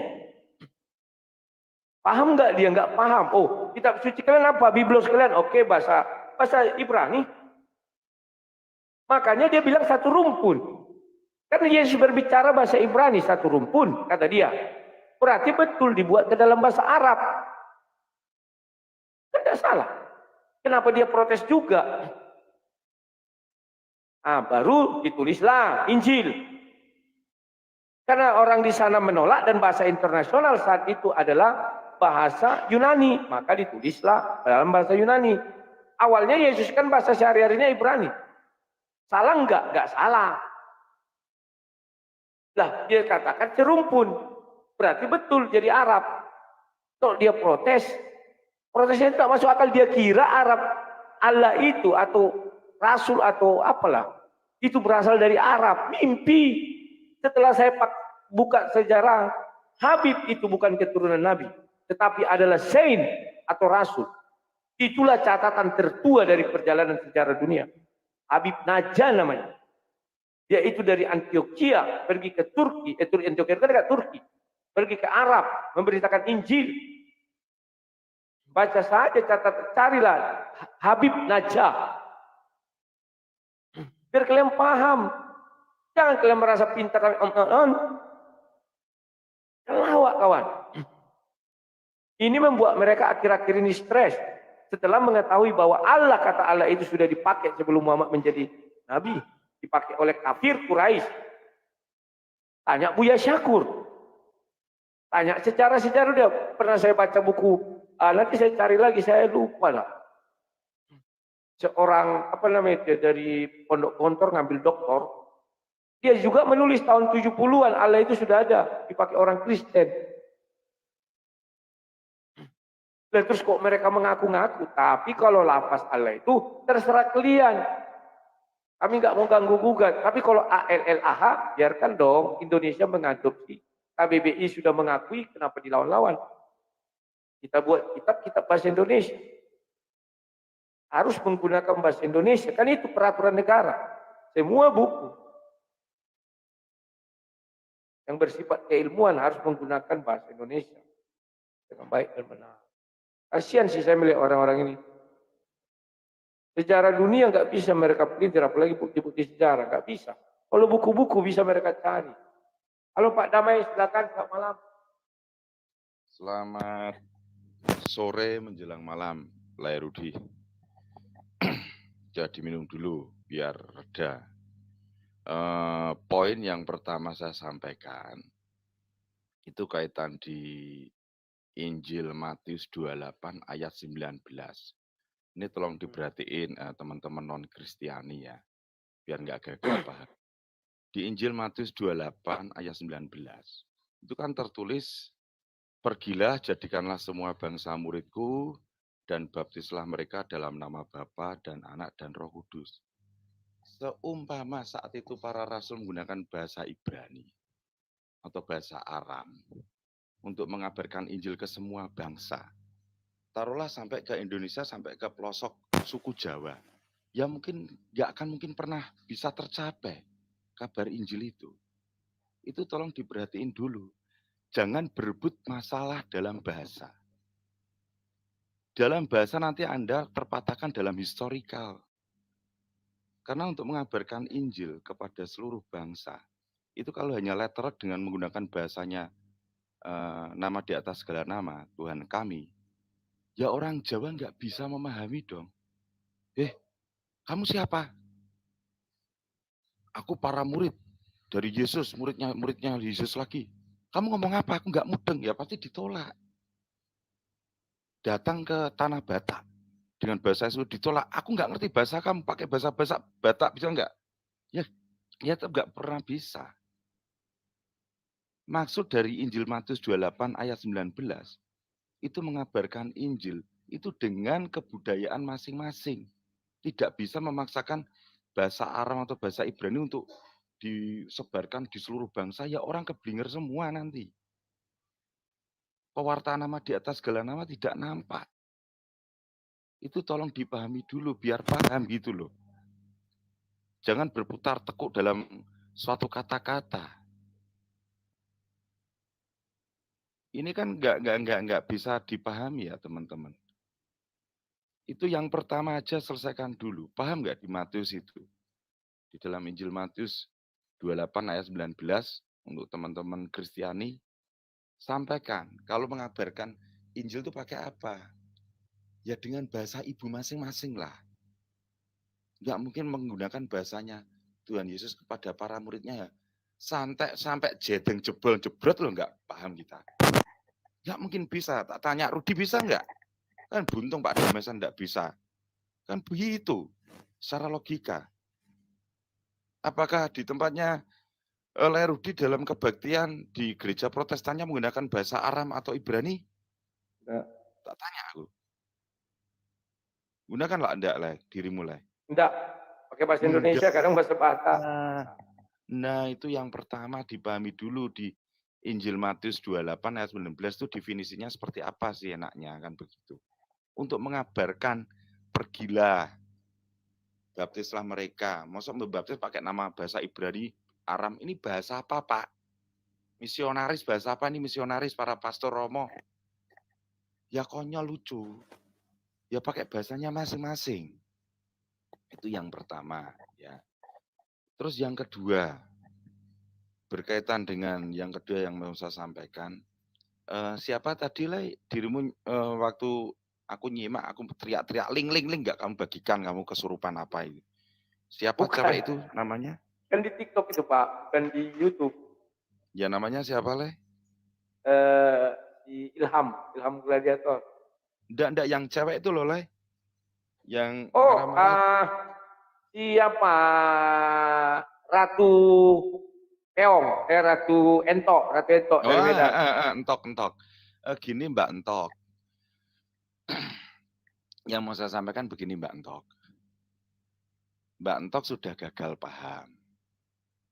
Kalau Mbak Entok memasakkan saya menyembah Nabi Anda, enggak Mbak. Saya enggak pernah menyembah Nabi Anda Mbak. Yang Anda maksud Isa Al-Masih alaihi wasallam bukan punya saya Mbak, enggak. Itu besok Mbak, kalau Mbak ingin menyaksikan besok. Saya kalau enggak Senin apa enggak Selasa saya akan anggapi si Nandar. Karena Nandar menggunakan itu toh si bedes itu toh, besok tak ungkap itu bedes itu. Enggak Mbak, di tempat saya Tuhan Yesus enggak disurupakan kok Mbak. Terus kaitan Mbak menyampaikan historikalnya itu Mbak gagal paham dulu. Di dalam Kristiani, itu dari awal Mbak, itu sudah ada suatu bentuk kelola ketetapan yang nanti akan menjadi penggenapan di dalam perjanjian baru. Itu di Yesaya juga sudah ada loh Mbak, tipologi Mesias atau firman menjadi daging itu sudah nampak Mbak, di Kejadian ada. Itu sudah nanti akan diwujudkan dalam firman menjadi daging itu Mbak. Mohon maaf di tempatnya Mbak yang Mbak imani belum ada itu Mbak, belum lahir gitu loh Mbak. Historikalnya Mbak harus tahu dulu sejarahnya. Jangan Mbak memaksakan terus marah-marah kepada teman-teman dari kami Kristiani. Terus Mbak maki-maki seperti itu. Kok nyembah kami, nabi kami. Enggak, saya enggak punya nabi namanya Isa Al-Masih, enggak ada Mbak. Terus Mbak berbicara dari perspektif Mbak bilang katanya dari non-Kristiani enggak pernah ribut. Mbak tahu enggak sejarah Nusantara Mbak? Abad 15 Mbak, ayo. Ingat Mbak, ayo. Masa Mbak enggak tahu abad 15 Nusantara seperti apa toh Mbak? Ayo Mbak, terbuka dong Mbak. Coba cari teman-teman Mbak Entok, gimana sih di Nusantara yang belum bernama Indonesia, belum ada. Namanya Nusantara. Belum ada Indonesia Mbak. Atau enggak dikatakan aja di saat pemerintahan Majapahit. Nah, Majapahit awal sampai Majapahit terakhir, bagaimana itu abad 16? Atau abad 15 Mbak. Jadi di sini nanti Mbak enak. Gitu loh Mbak. Enggak bruder, Mbak Entok. Mbak Kenapa Le apa kamu Pak? Ulang dulu ketawa-tawa sekali Le? lagi. Gimana Le? Mbak apa? Mbak apa? Mbak Entok. Mbak Entok kan namanya tuh. Dan namanya siapa? Mbak Entok apa Mbak siapa Le? Ya itu nggak apa-apa. Nah kan tadi namanya katanya Entok, iya tuh. Iya, Ratu Ento. Mbak Entok tuh, Mbak Entok, aku manggilnya Mbak Entok tuh. Pas. Gimana toh Le? Gak apa-apa kan lucu aja Mbak Ento. Lah ya aku panggil kalau orang Jawa kan namanya manggil cewek kan Mbak dong. Mbak Entok kan gitu. Mbak Entok ini nggak tahu historical di Nusantara, nggak tahu historical tentang kekristenan kok Le soalnya Le. Jadi kan apa ya? Mbak Entok saya nggak habis pikir sama panjenengan toh Mbak. Ya sudah kalau gitu toh Mbak fokus aja ke tempat Mbak. Tanya orang yang independen yang betul-betul ngerti historical secara Nusantara.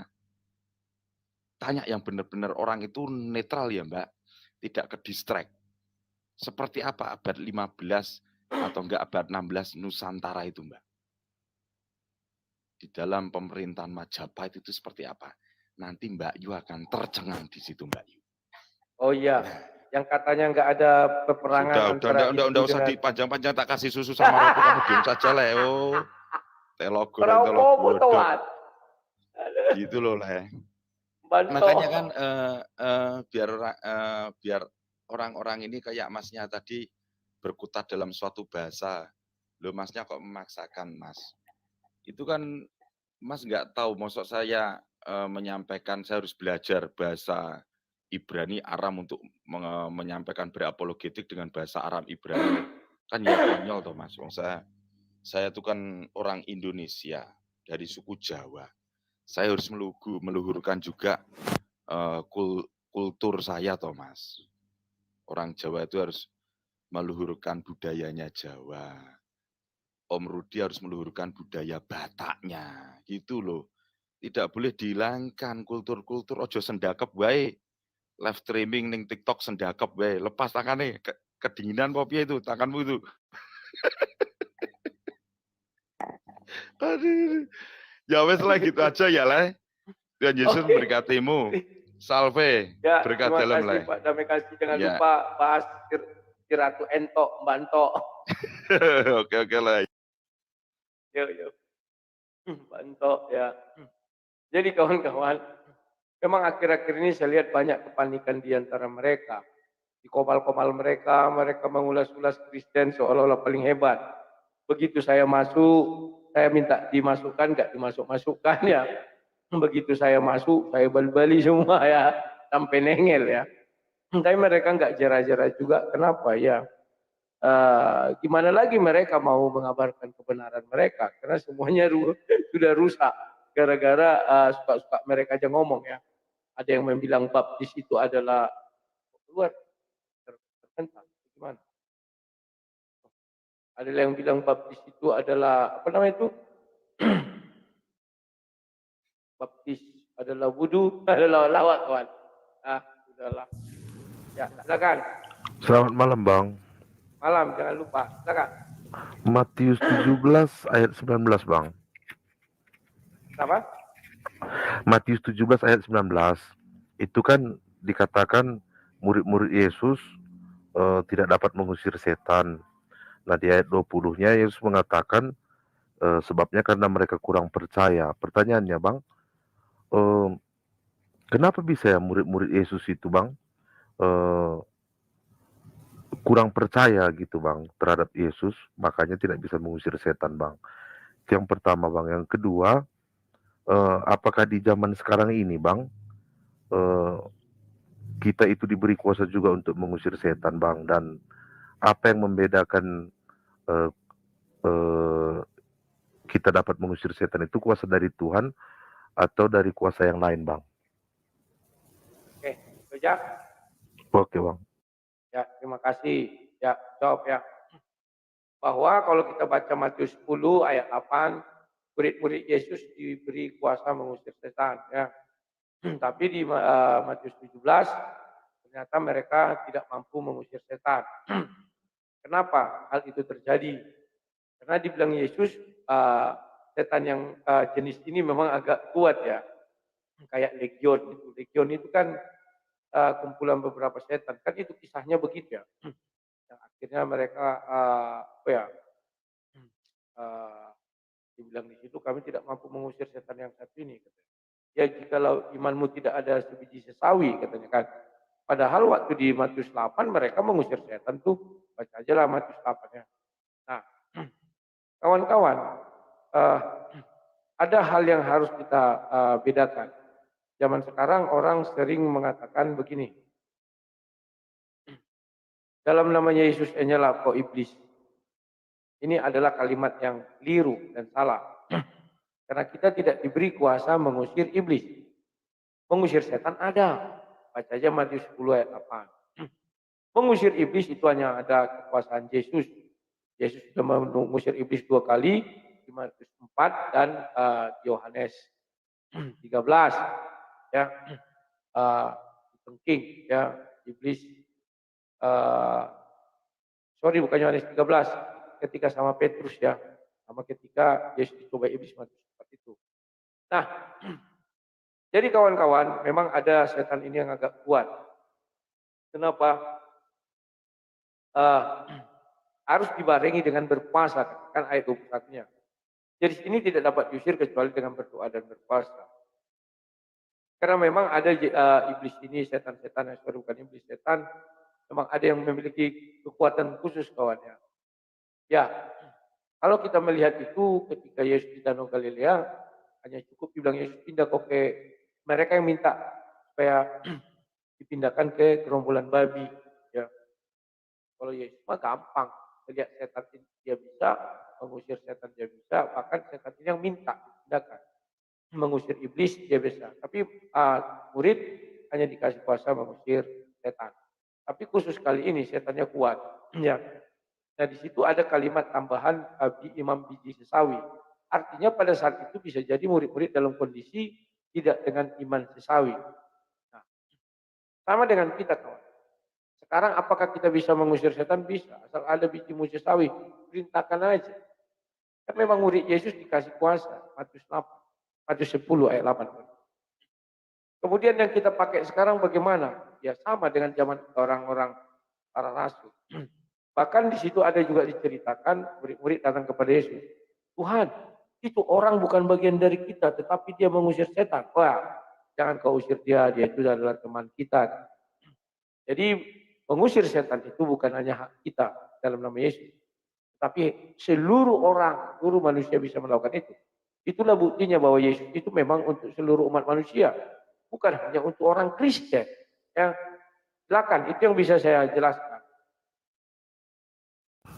Oke Bang, terima kasih Bang. Terakhir ini saya mau tanya Bang, masalah ketika ular mendatangi Hawa Bang, di situ kan ular itu kan digambarkan sebagai iblis Bang ya.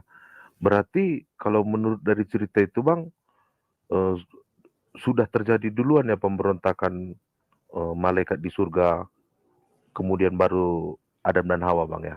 Silakan Bang. Oke. Kalau itu kalian tanya sama saya, sering saya bahas itu di YouTube. Ya. Nanti kalian bisa tontonnya di YouTube. Tapi memang setiap saya buat judul-judul kayak gitu, YouTube menolak untuk monetisasi ya. Selalu dolar kuning, maka judul di YouTube saya sebenarnya isi pembelajaran saya bagus-bagus, tapi karena saya sulit mengasih judul, jadi judulnya lawak-lawak, entah apa-apa saja judulnya gitu ya. Nah, jadi kawan-kawan, gini aja besok saya ulas mengenai itu. Apakah iblis sudah jatuh ke dalam dosa lebih dahulu atau tidak ya. Nah, itu semua terkandung di Kejadian 3 ayat 22, itu kata kuncinya. Begitu aja dulu bisa ku sampaikan ya. Oke, terima kasih Bang. Tuhan berkati. Ya, besok saya bahas khusus itu ya. Terima Jam kasih, berapa, Bang? jangan lupa. Ya. Kawan-kawan, karena saya lagi agak flu, jadi kepala saya di sini sakit ya. Enggak tahu kenapa. Maka dari itu acara ini saya selesaikan dulu ya kawan-kawan, sampai di sini saja. Terima kasih atas kebaikan kalian semua yang di TikTok, yang sudah ngasih gift, yang sudah ngasih tap-tap layar, yang sudah nonton dan sebagainya. Ya, percayalah bahwa Alkitab yang paling sempurna itu adalah Bible, yang tidak ada cerita. Karena hanya Bible yang mampu menjelaskan atau menjawab pertanyaan dunia tanpa perlu bantuan dari kitab profesor doktor hantu belau. Apalagi bantuan dari, terima kasih ya, ada menit-menit terakhir masuk TikTok. Ya. Apalagi minta bantuan dari kitab suci orang lain. Tidak ada itu kawan, tidak ada cerita. Hanya Bible dan itu sudah saya buktikan berkali-kali ya, tidak usah kalian pala sanksi. Sudah saya buktikan beratus kali, beribu kali dalam setiap perdebatan. Setiap saya bertanya kepada mereka, mereka nggak percaya lagi mereka. Lalu lari ke Bible, lari ke Bible. Tapi ketika mereka bertanya tentang Bible, saya selalu menjawab dari Bible, tidak pernah keluar dari Bible. Ya. Nah, yang kemudian kawan, kalian jangan takut menggunakan kata Allah. Karena bukan Islam yang pertama sekali menggunakan kata Allah. Sebelum Islam itu ada, penyembah berhala kaum Quraisy juga sudah mengatakan begitu, dan Kristen juga sudah mengatakan begitu. Jadi ada bukti-bukti sejarah. Terima kasih Pak ya, kereta apinya lewat menit-menit terakhir kalau last minute ya. Ternyata berkat Tuhan itu datang di menit-menit terakhir juga kawan ya. Terima kasih ya. Dan kawan-kawan, kalian tidak usah khawatir. Kalau mereka bilang bahasa asli, bahasa paslo saja. Karena mereka tidak akan mampu melawan kita. Karena itu pun sudah dibuatkan di kitab suci mereka, bahwa mereka harus bertanya kepada ahlul kitab. Siapa ahlul kitab? Ya kita-kita ini kawan ya. Jadi slow dan santai saja. Dan satu yang perlu kalian perhatikan. Selama saya menggali Al-Quran ini, ternyata berbeda semua kisah yang di dalam Al-Quran dengan kisah yang ada di dalam Bible. Apa contohnya? Contohnya misalnya Adam, mulai dari yang pertama aja. Oh, besoklah saya buat ya khusus perbedaan-perbedaannya agar kalian paham bahwa nama-nama yang di dalam Al-Quran memang boleh sama, tapi orangnya berbeda. Contoh paling sederhana adalah Adam. Di dalam Al-Quran, Adam itu tidak dihukum, tidak dikutuk Tuhan. Di dalam Bible dia dihukum, dari debu tanah engkau diambil, engkau akan kembali menjadi debu tanah. Di dalam Al-Quran, Adam itu tobatnya diterima, di dalam Bible tidak ada dia bertobat. Itu udah beda orang. Kemudian yang paling tenar Musa. Di dalam Al-Quran Musa itu membuat 10 mukjizat. Dalam Bible 9 mukjizat. Dalam Bible 10 tulah. Tulah dengan mukjizat itu sudah berbeda. Belum lagi yang mengurus si Musa. Berbeda antara di dalam Bible dengan putri Fir'aun dengan istri Fir'aun. Sudah beda. Jadi semuanya berbeda kawan. Makanya saya bilang biarkan. Mereka punya jalur khusus untuk seluruh nabi mereka dan rasul mereka, silakan. Kita punya nabi juga, meskipun nama sama, orang berbeda. Mereka itu kejadiannya mungkin di dataran Arab, kita di tanah Israel, jadi beda soalnya. Kalau dipaksa, oh itu kejadian di Israel. Mereka tidak mengenal Israel yang sesungguhnya Israel.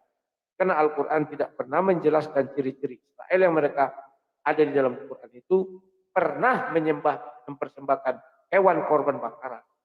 Ya. Nggak ada itu kawan. Jadi penebusan dosa ada. Begitulah dulu yang bisa saya sampaikan. Lebih dan kurangnya mohon maaf. Kalau ada kata-kata yang salah, sekali lagi saya tadi sudah disclaimer. Ini hanya untuk debat lintas agama saja. Otak waras bilang berani konekkan saya live, berani. Besok ya. Saya tunggu kamu besok jam 19.30. Karena kepala saya udah sakit. Saya lagi otak flu, suara saya agak sengau. Ya. Sekian dulu kawan-kawan, sampai jumpa. Salam sang debater.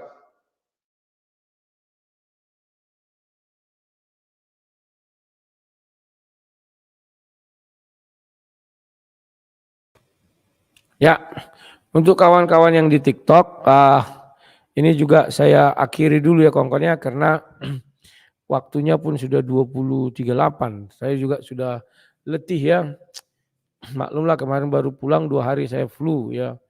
Ini pun agak nggak enak dan anak saya pun tadi agak demam ya. Saya cukupkan dulu sekian. Terima kasih atas kebaikan kalian. Hari ini donasi yang masuk 466.000. Doakan kalian besok saya sudah bisa live lagi dari pembangunan yang sempat terhenti itu ya. Terima kasih kepada orang-orang yang baik. Kalian adalah saudara-saudara terkasih saya dalam Yesus Kristus. Sekian dan terima kasih. Sampai jumpa. Salam sang debaters.